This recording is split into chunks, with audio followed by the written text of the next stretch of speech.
Olá pessoal, sejam bem-vindos a mais uma aula de Direito Penal. Na aula de hoje a gente vai começar a tratar dos crimes em espécie e nós vamos começar pelos crimes que têm a maior incidência em provas da advocacia pública, que são os crimes praticados contra a administração pública por funcionário público. A gente vai estudar aqui o peculato, a concussão, a corrupção passiva, todos os crimes que são importantes para a nossa prova. Vamos lá? Bom, eu começo a tratar de um tema que é central, antes mesmo de analisar os tipos penais previstos no artigo 312 e seguintes do Código Penal. A gente precisa definir o que é funcionário público para fins penais, porque nós vamos estudar agora os crimes praticados por funcionário público contra a administração pública. Bom, o Código Penal ele trata do assunto no artigo 327 e estabelece de forma expressa o que é funcionário público. Diz assim o Código Penal: considera-se funcionário público para efeitos penais quem, embora transitoriamente ou sem remuneração, exerce cargo, emprego ou função pública. O parágrafo 1º são os funcionários públicos por equiparação. Equipara-se a funcionário público quem exerce cargo, emprego ou função em entidade paraestatal e quem trabalha para empresa prestadora de serviço contratada ou conveniada para a execução de atividade típica da administração pública. O parágrafo 2º traz uma causa de aumento de pena. A pena será aumentada da terça parte quando os autores dos crimes previstos neste capítulo forem ocupantes de cargo em comissão ou de função de direção ou assessoramento de órgão da administração direta, sociedade de economia mista, empresa pública ou fundação instituída pelo poder público. Bom, o que sempre a doutrina afirma é que quando a lei, isso serve para qualquer disciplina, quando a lei ela conceitua instituto jurídico, dá problema, né? E aqui não foi diferente. Todas as vezes que o Código Penal, o Código Civil, enfim, CPP, CPC, ele tenta conceituar um instituto, ele não traz o conceito técnico e acaba deixando algumas brechas, né? E essas brechas, elas são ocupadas pela doutrina e pela jurisprudência. O que é importante para nós? Ora, são os julgados mais recorrentes na jurisprudência sobre o assunto e a gente vai tratar aqui daquelas situações que podem deixar alguma dúvida. O diretor de organização social é funcionário público para fins penais? Sim.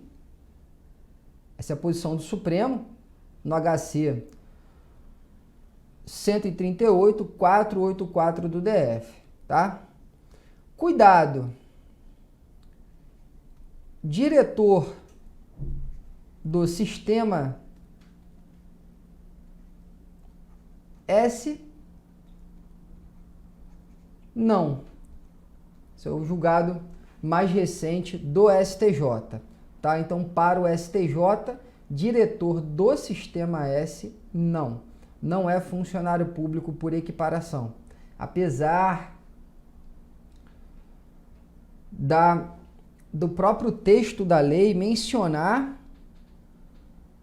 função em entidade paraestatal. O problema é que no finalzinho do parágrafo 1º fala em atividade típica da administração pública. Então, com base na interpretação dessa expressão, o STJ afirma que o diretor do sistema S não. Então, cuidado com questões que generalizam e afirmam que qualquer diretor de entidade paraestatal, qualquer diretor de entidade do terceiro setor é funcionário público para fins penais. Deve constituir uma entidade que exerça atividades típicas da administração pública, tá? Então, com base nessa interpretação, diz o STJ, não sou eu, o diretor do sistema S não é funcionário público para fins penais, tá? Diretor de loteria é funcionário público para fins penais, é de serviço por delegação. Advogados dativos, cuidado, porque o advogado dativo só será funcionário público para fins penais quando existir um convênio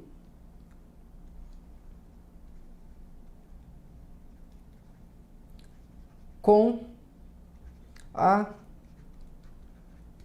OAB. O juiz pode nomear advogado dativo independentemente de convênio com a OAB. Mas no estado de São Paulo são dois julgados importantes, dois julgados famosos sobre esse assunto. Os dois no STJ, tá?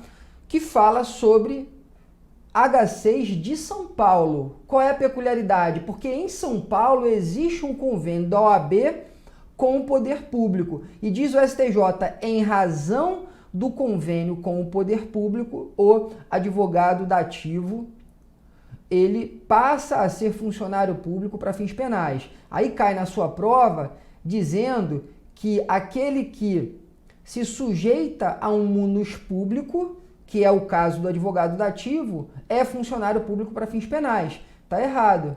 Depende de cada situação. Vou dar um exemplo de um munus público que é considerado funcionário público para fins penais. O mesário. Agora eu vou dar um exemplo de um munus público que não é considerado funcionário público. Está aqui no slide. O depositário judicial.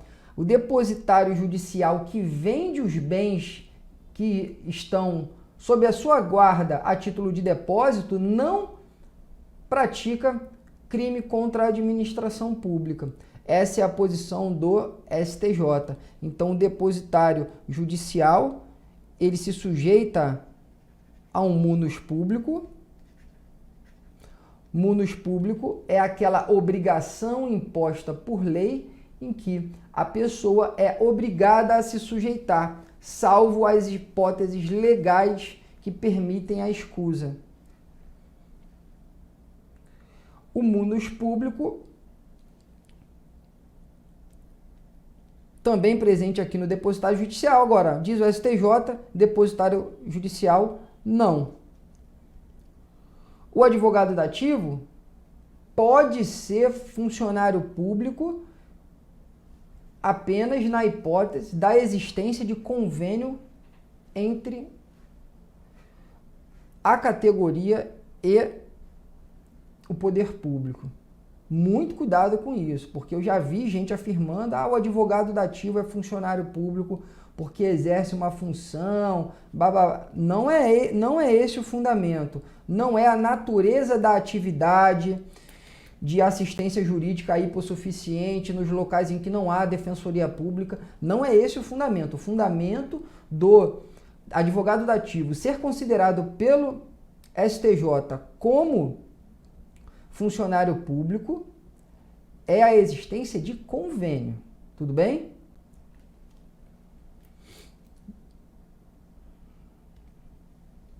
Médico de hospital particular credenciado ou conveniado com o SUS após a Lei 9983 de 2000 é considerado funcionário público para a jurisprudência. Essa é a posição do STJ, estagiário de órgão ou de entidades públicos, ainda que não remunerados, tá? Também são funcionários públicos. Ainda que não remunerados. Na Defensoria Pública a gente tem, assim, no meu núcleo a gente não tem, os estagiários são remunerados, né? Mas eu fui, se tiver algum carioca nos assistindo, eu fui estagiário não remunerado da Defensoria Pública do Rio. E aí, durante o exercício do meu estágio, para a jurisprudência, eu sou funcionário público. Inclusive, é comum, assim, acontece na França, na Suíça, né? Lá existe a lenda de que alguns estagiários da Defensoria respondem a processos criminais porque exigem ou solicitam vantagem indevida para agilizar processos. Tá? Então, se você jogar no Google, colocar estagiário, processo criminal, corrupção passiva ou concussão, você vai ver um monte de casos, tá? Porque a jurisprudência entende que, apesar de não existir um vínculo jurídico para fins de direito administrativo, porque o estágio ele tem outra natureza jurídica, ele não tem uma natureza jurídica laboral, não é o exercício de uma função, de um emprego, e sim uma atividade acadêmica na administração pública.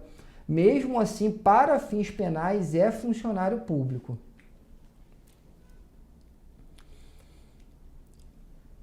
Segundo ponto importante da nossa aula, aqui se presta a análise de todos os crimes praticados contra a administração pública. É possível aplicar o princípio da insignificância nos crimes contra a administração pública?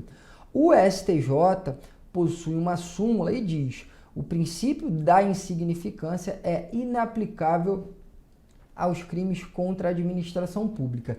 Essa súmula está valendo, ela está ok. Se cair ipsis literis, pode marcar como uma informação verdadeira, tá? Uma informação correta na sua prova, mas o próprio STJ possui diversos julgados aplicando de forma excepcional o princípio da insignificância ao crime de descaminho. O crime de descaminho é um crime praticado por particular contra a administração pública, mas é um crime contra a administração pública também. E segundo o próprio STJ, isso aqui eu tirei um trecho do julgado, a insignificância nos crimes de descaminho tem um colorido próprio diante das disposições trazidas pela Lei 10.522 de 2002, conhecida por todos nós, a Lei Cadin. Por que que o STJ aplica de forma excepcional? Esse colorido próprio se dá em razão do fator que o crime de descaminho é um delito pluriofensivo. Ele é um delito pluriofensivo, ele viola, vou até colocar aqui, ó, bem jurídico, BJ. O bem jurídico tutelado é a administração pública mais a ordem tributária.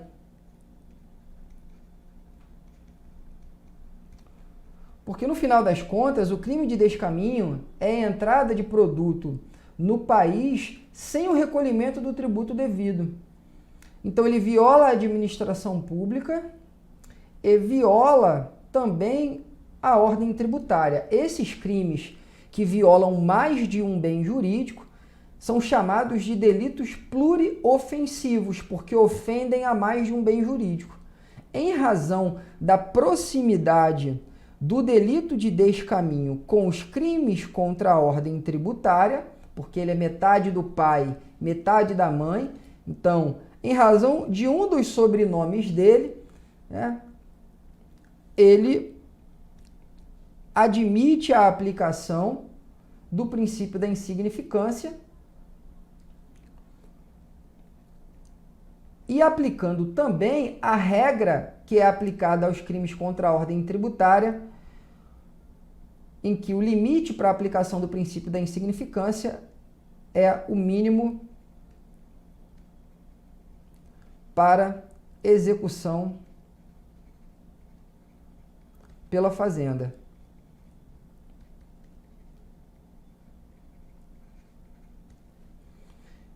Que no âmbito da União é de R$20.000.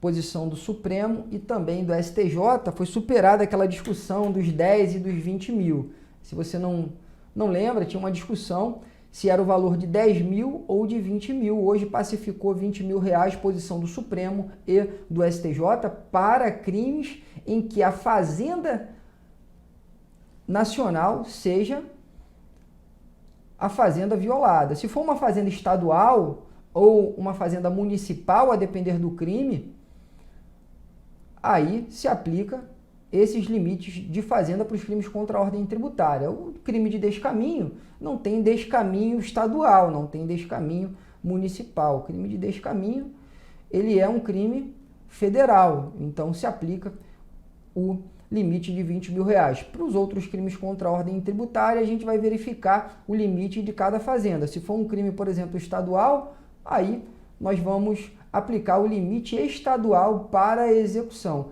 que eu sugiro que vocês pesquisem na lei estadual para fazer a prova para a advocacia pública. Ah, Marcelo, a gente já estuda e tal, estuda para tributário. Tem muita gente que só estuda essa parte pelo regramento federal, né? Aí chega no estado, é um limite importante para verificação do princípio da insignificância. Por exemplo, pode cair na sua prova perguntando, para o delito tal, no estado tal, é possível aplicar o princípio da insignificância em um crime contra a ordem tributária em que o montante de prejuízo ao erário foi tanto.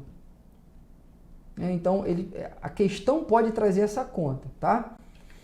Então, duas informações importantes com relação ao crime de descaminho aqui no princípio da insignificância. A primeira é que é uma exceção, o STJ admite a aplicação do princípio. A segunda é que, são três, né? Eu estou contando errado aqui.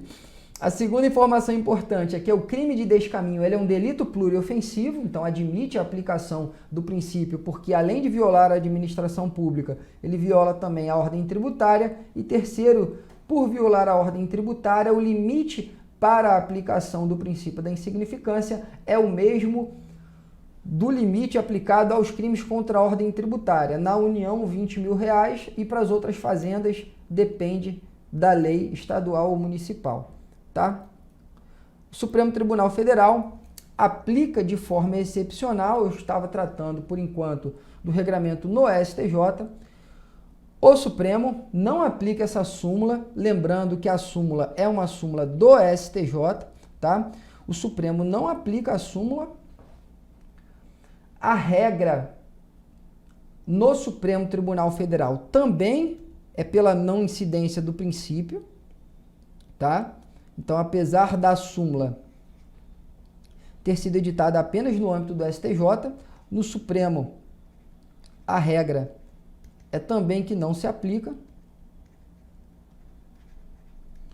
mas o Supremo possui algumas outras exceções, inclusive no peculato, tá? Eu trouxe aqui um HC para vocês jogarem no Google, pesquisarem, inclusive no peculato, em que admite a aplicação do princípio da insignificância sempre que o crime contra a administração pública possuir efeitos patrimoniais, preponderantemente patrimoniais, como é o crime de peculato. Peculato furto, peculato desvio, peculato apropriação. Tá ok? Então, esse é o panorama do princípio da insignificância nos tribunais superiores. A regra é que não se aplica nos crimes contra a administração pública, posição do STJ, posição do Supremo. Algumas exceções. No STJ, a exceção do descaminho, e no Supremo Tribunal Federal, ele aplica a outros crimes também, desde que preponderantemente o crime cause um prejuízo de natureza financeira, tá? De natureza patrimonial à administração pública. Então vamos ao delito de peculato. O crime de peculato está previsto no artigo 312. Aqui o estagiário errou o crime aqui em cima, mas no artigo está certinho, tá, pessoal? Artigo 312 do Código Penal, que diz assim: apropriar-se o funcionário público de dinheiro, então, o primeiro verbo é apropriar-se, valor ou qualquer outro bem móvel, público ou particular, de que tenha posse em razão do cargo, ou desviá-lo em proveito próprio ou alheio. Reclusão de 2 a 12 anos e multa, pena alta aí para o crime de peculato. Parágrafo 1º. aplica-se a mesma pena se o funcionário público, embora tendo a posse do dinheiro, valor ou bem, o subtrai. Então, aplica-se a mesma pena quando o crime se dá mediante uma subtração ou concorre para que seja subtraído em proveito próprio ou alheio, valendo-se da facilidade que lhe proporciona a qualidade de funcionário público. Bom, antes de falar do peculato culposo, vamos falar um pouco das primeiras figuras do peculato. O peculato doloso nas modalidades apropriação e desvio é chamado de peculato próprio. O peculato furto é chamado de peculato impróprio. O peculato culposo está previsto no parágrafo 2º. Então vamos às modalidades de peculato próprio.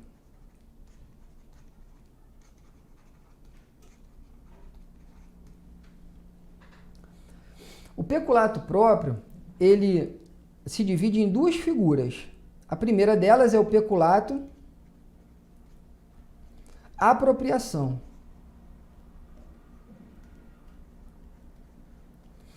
Bom, qual é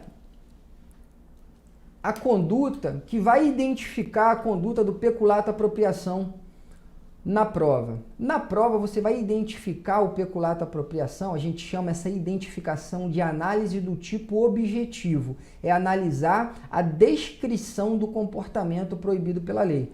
Qual é a descrição do comportamento? É quando o funcionário público se apropria de um bem, valor ou dinheiro que estava sobre sua posse. Agora, qual é o sentido desse verbo apropriar-se? Bom, na apropriação ocorre o que nós chamamos de inversão da posse. Então, o crime se consuma com a inversão da posse. Primeiro momento, o funcionário público, ele exerce a posse de forma precária,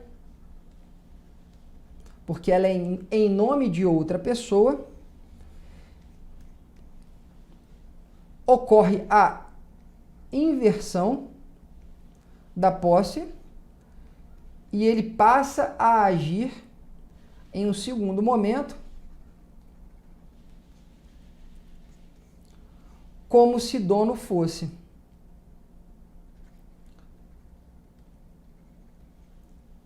Então ele passa a ter uma relação de domínio com a coisa. Uma relação de dono. Funcionário público, assim, eu administrei delegacia, isso acontece na França, né?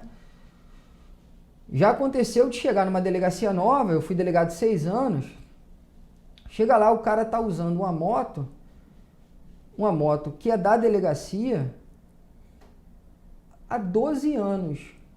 Né? Um exemplo, né? Um exemplo. Sem citar nomes, um exemplo abstrato. E aí, hipoteticamente, o delegado vai lá e retira a moto daquele funcionário público, porque a moto já passou a ser dele, pô. Na verdade, ele só não passou para o nome dele porque não dá, né? E porque a moto, geralmente de órgão público, e veículo de órgão público, ele acompanha o cartão de abastecimento, que é o sonho de qualquer trabalhador, né? Você ir para o trabalho e voltar com um veículo do Estado com cartão de abastecimento. E muitas vezes esses veículos eles acabam sendo incorporados na rotina da família do funcionário público. A mulher do cara pega o veículo para levar na escola. Não é uma utilização eventual, né? Até porque, se você está utilizando o veículo do Estado, quando você pega o veículo, está voltando para casa, usa o veículo para buscar teu filho e ir para casa, você não está utilizando ele para fins particulares. Ah, Marcelo, mas buscar filho não é finalidade pública. Sim, mas quando o veículo está com um funcionário público, ele acaba, isso de forma inseparável utilizando o veículo para algumas coisas e isso está dentro do pacote. Você está voltando de casa, para numa farmácia. A compra de medicamento para a sua família não é uma finalidade pública. Sim, mas você vai exigir que o funcionário público deixe o carro em casa, pegue o seu carro, volte na farmácia? É ilógico. É ilógico. Então, vários julgados, isso não configura peculato. Até já se discutiu se a utilização do combustível poderia ser incriminada de alguma forma. Também a jurisprudência diz que é fato atípico. Pode ser apurado quando passado de um limite do razoável na esfera administrativa, né? Se ele utilizar muito combustível e aí administrativamente ele pode ser obrigado a devolver, mas criminalmente não. Agora, em alguns casos assim de jurisprudência, o indivíduo pega o veículo, troca a roda do veículo, troca o banco do veículo, faz melhorias no veículo, o veículo perde a imagem de um veículo público, já fica estilizado, pô, ele já bota um sonzinho, um paredão, final de semana, né? A desgraça do concurseiro é o paredão. Né? Imagina você cansado, estudou a semana toda, eu vivo isso, né? Cansado, trabalha a semana toda e chega no final de semana, um demônio vem com paredão, a vontade que a gente tem de botar fogo, né? De tacar fogo. Aí o cara já coloca o paredão no carro que é do Estado. Ele já deixou de utilizar a relação que ele tem com o patrimônio público, deixa de ser uma relação de mero possuidor, uma relação precária, para uma relação de domínio. Ele passa a agir como se dono fosse. Então a inversão da posse se dá no momento em que o funcionário público passa a agir como se dono fosse do bem, dinheiro ou valor que é da administração pública.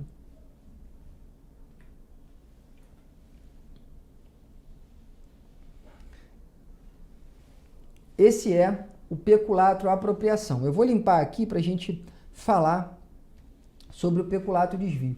No peculato desvio, o funcionário público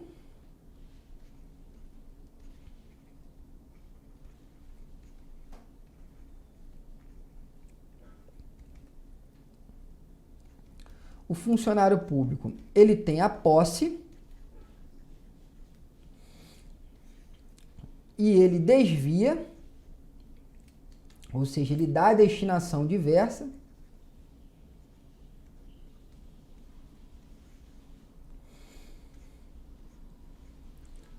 mas o tipo penal possui um elemento.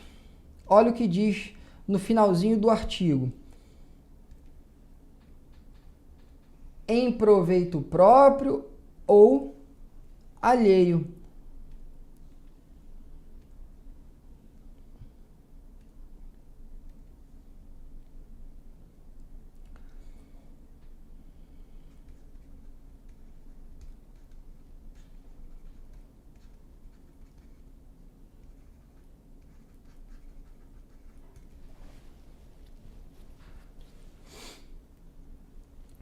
Eu peguei um caso interessante,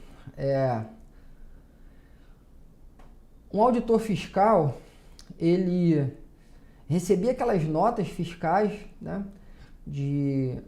aquelas campanhas de resgatar a nota fiscal para receber valores, né, a depender do valor da nota fiscal, você ia juntando para receber valores de volta, um cashback de tributo, né? E aí, o valor era liberado pela Fazenda. Na hora de inserir o código do contribuinte, ele inseria o código do contribuinte errado. E o valor não ia parar na conta do contribuinte. O valor ia parar na conta de outro contribuinte que tinha um acerto com ele, né? Quando o valor caía, eles dividiam o dinheiro. Isso, durante muito tempo, não deu em nada. A gente junta, né, aquela notinha e diz, não, mas isso demora muito, é tão pouco, já deve ter caído na minha conta e eu nem vi e tal. Só que imagina você multiplicando isso, né, por dezenas de contribuintes por semana. E aí ficou configurado, eu à época era delegado, indiciei pelo peculato desvio. Por quê? Porque ele tinha a posse do valor e desviava na hora de direcionar esse valor para o contribuinte, esse cashback para o contribuinte. Ele acabava destinando para uma pessoa diversa, configurando aí o proveito próprio ou alheio. Nesse caso, era para proveito próprio e alheio, né? Duas pessoas praticando esse crime em concurso de crimes, tá? Dois pontos interessantes aqui, já que a gente está falando de peculato, só para a gente lembrar. O crime de peculato pode ser praticado por particular contra a administração pública? Pode, desde que ele pratique em conjunto com outro funcionário público, sabendo dessa condição. Essa é a regra do artigo 30 do Código Penal, que nós estudamos na aula passada. Tá? Então, os crimes praticados por funcionário público contra a administração pública podem ser praticados por um particular em conjunto com um funcionário público e desde que esse particular saiba dessa condição do funcionário público. O particular não pode praticar peculato sozinho, tá? Então, nesse caso aqui, os dois responderam por peculato. Qual é uma questão interessantíssima de concurso público que trata do peculato desvio? É a diferença do peculato desvio para o artigo 315 do Código Penal, que trata do emprego irregular de verba ou renda pública. Tem um caso, assim, muito julgado na jurisprudência, bem interessante, que é o seguinte: você é advogado público, você é procurador de um determinado município, recebe um valor em razão da tua condição, um cheque para pagamento de algum acordo feito na administração tributária. E aí, você verifica que no teu setor não tem computador para trabalhar. Aí você tem a brilhante ideia: bom, já que eu recebi esse valor do contribuinte, eu vou pegar esse valor e vou comprar um computador para o meu órgão. Pratica peculato desvio ou emprego irregular de verba ou renda pública? Emprego irregular. Porque no peculato desvio, esse desvio deve ser em proveito próprio ou alheio. No emprego irregular, o proveito é para a própria administração pública. É um caso interessante em delegacia conhecido. Foi um delegado que pegou um dinheiro de uma fiança e comprou computador para o próprio órgão. Ele foi denunciado por peculato desvio. Foi feito durante o processo a mutatio libelli pelo juiz que condenou o delegado por emprego irregular e não por peculato desvio, porque no peculato desvio o crime deve ser realizado com a finalidade de causar um benefício em proveito próprio, ou seja, o desvio deve se dar em proveito do próprio autor do crime ou em proveito alheio. Quando o próprio beneficiário é a administração pública, aí nós estamos diante do crime do artigo 315 do Código Penal, tá? Então, o emprego é irregular, mas o beneficiário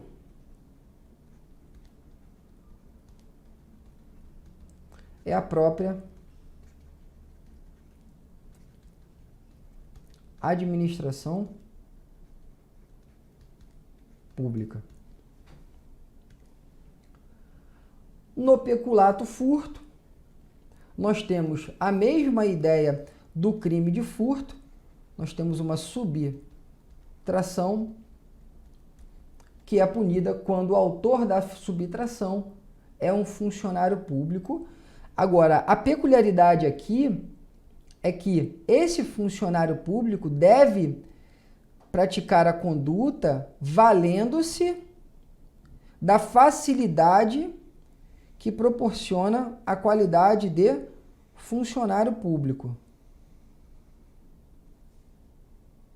Vou dar um exemplo aqui para que vocês não caiam em nenhuma pegadinha na prova. Eu sou defensor público. Entro à noite em um hospital e furto um equipamento cirúrgico. Qual é a facilidade que eu tive por ser defensor público? Nenhuma. A facilidade que o Código Penal menciona é quando há uma menor vigilância da coisa em razão da condição de funcionário público. Por exemplo, chega um outro, você é procurador do Estado, aí chega um procurador do Estado de um outro setor e você, o colega é procurador do Estado também, deixa ele sozinho na sala. Se fosse uma outra pessoa estranha à administração pública, você não deixaria. Aí você deixou um outro procurador sozinho na sala, ele subtraiu um notebook. Peculato furto. Por quê? Porque ele subtraiu um patrimônio da administração pública na condição de funcionário público, valendo-se dessa condição para que seja diminuído a vigilância sobre a coisa. Tá? Então, cuidado, não é todo furto praticado por funcionário público que é peculato furto. Se ele é funcionário público, mas não se valeu de nenhuma facilidade para praticar esse furto, ele não responde por peculato furto, ele responde pelo furto lá do artigo 155 do Código Penal, tá bom? Vamos avançando. Peculato culposo. O peculato culposo, ele é previsto no parágrafo 2º e tem uma descrição típica bem peculiar. Por quê? Pratica peculato culposo não o funcionário público que culposamente pratica peculato, não. Porque as figuras do caput e do parágrafo 1º são figuras dolosas. O peculato culposo só é possível de se caracterizar quando o funcionário público concorre e não quando ele pratica. Quando ele concorre culposamente? Quando ele facilita a ocorrência do peculato de outrem, do crime patrimonial praticado por outrem. Então, o peculato culposo é o crime praticado por aquele vigia do órgão público que vai dormir à noite sem vigiar a coisa, daquele que facilita o crime praticado contra a administração. Então, esse peculato culposo se caracteriza quando o funcionário público facilita, vou colocar aqui entre parênteses, falta de cuidado. Nós estamos falando de um crime culposo, então ele é sempre caracterizado por essa falta de cuidado. Ele facilita que outrem pratique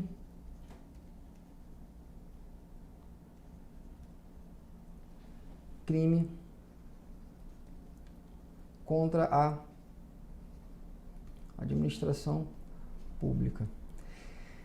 Esse outro crime precisa ser um outro peculato? Não. O outro que vai praticar esse outro crime contra a administração pública pode praticar qualquer outro crime de natureza patrimonial. Qualquer outro crime de natureza patrimonial. O tipo penal diz assim: se o funcionário concorre culposamente para o crime de outrem, esse outrem pode ser um particular praticando um furto de um objeto dentro da administração pública. O particular vai responder pelo furto e o funcionário público, que deveria vigiar a coisa e não vigiou, ou seja, ele concorreu de forma culposa, vai responder por peculato culposo.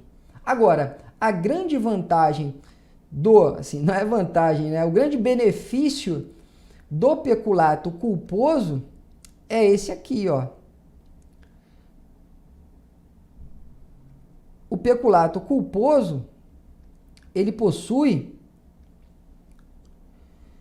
uma causa de extinção da punibilidade. No caso do parágrafo anterior, estou aqui no parágrafo 3º, a reparação do dano se precede a sentença irrecorrível, extingue a punibilidade. Se lhe é posterior, reduz a pena pela metade imposta. Essa é uma regra importante, por quê? Deixa eu colocar aqui para a gente tratar do artigo 16.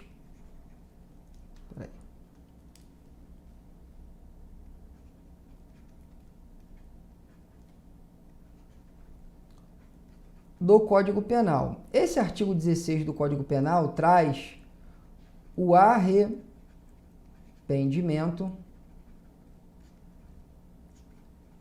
posterior.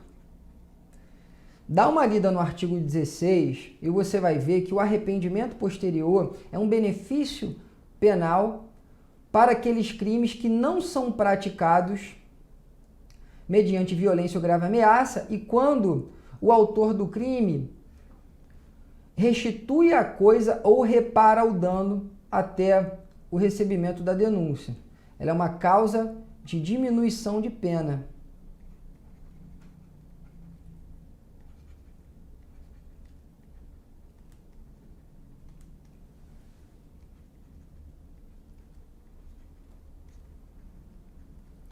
Diminui a pena de 1 a 2/3.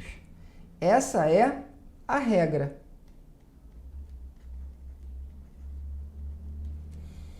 De forma excepcional, nós temos o arrependimento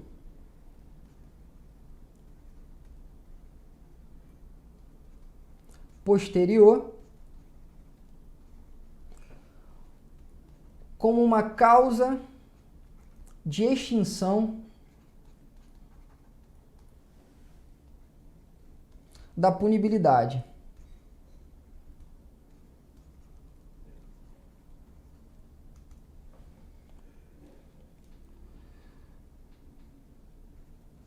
A primeira delas, peculato culposo.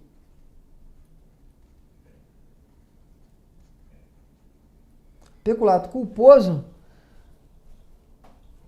se a reparação do dano se der até a sentença, causa de extinção da punibilidade após diminuição de pena da metade.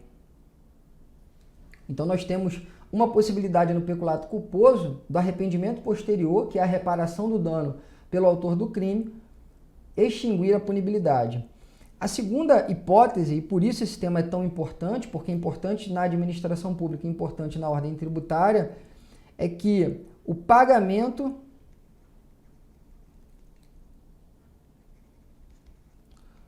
do tributo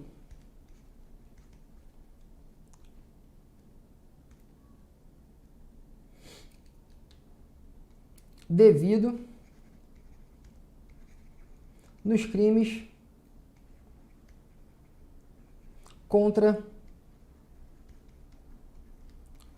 a ordem tributária. Esse pagamento pode ser feito a qualquer tempo.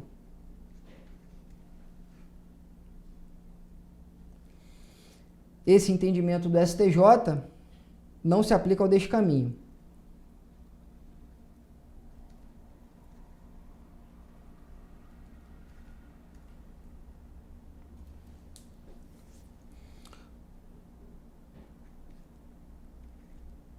Outra forma, súmula 554 do STF, o pagamento do cheque sem fundo no peculato praticado mediante cheque também é causa de extinção da punibilidade quando esse pagamento apenas para o peculato, para o estelionato praticado mediante o cheque, o pagamento de cheque sem fundo.